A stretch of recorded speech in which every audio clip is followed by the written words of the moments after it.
Ukrainian officials are moving this morning to end pro-Russian uprisings in eastern Ukraine. Armed protesters took over several government buildings. Most of the demonstrators are refusing to leave. Clarissa Ward is in London with the latest warning for those protesters.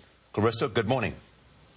Good morning. Ukraine's interior minister has issued an ultimatum to those protesters, saying that the standoff will be resolved in the next 48 hours, either through negotiations or by force. In the city of Donetsk, pro-Russian demonstrators appear to be digging in, flying Russian flags and continuing their call for a referendum on secession from Ukraine.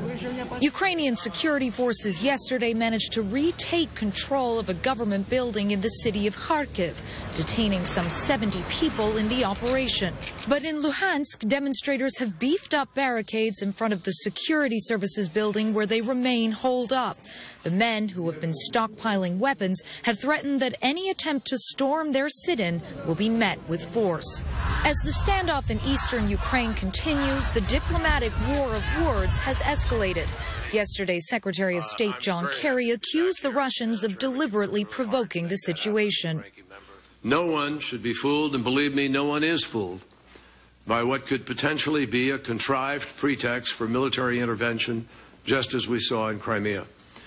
It is clear that Russian special forces and agents have been the catalyst behind the chaos in the last 24 hours. Russia fired back, claiming that 150 Americans with the private security firm Greystone were involved in operations in eastern Ukraine, disguised as soldiers from a Ukrainian special forces unit. The U.S. Embassy in Ukraine has called the Greystone allegation, quote, another piece of fiction. Secretary Kerry is scheduled to meet with senior officials from Russia, Ukraine, and the European Union next week in an effort to defuse the situation. Sharon? All right, Clarissa, thanks. The issues in Ukraine led to a clash on Capitol Hill. Republican John McCain told Secretary Kerry yesterday that the Obama administration's policy in Ukraine, Russia, and the Middle East is, quote, failing very badly. My hero, Teddy Roosevelt, used to say, talk softly but carry a big stick. What you're doing is talking strongly and carrying a very small stick, in fact, a twig. But Kerry also quoted the 26th president telling his former Senate colleague that diplomacy is better than war.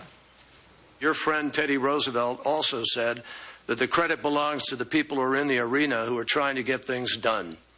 And we're trying to get something done. That's a Teddy Roosevelt maxism, and I abide by it. The Senate Foreign Relations Committee hearing was supposed to focus on the State Department budget.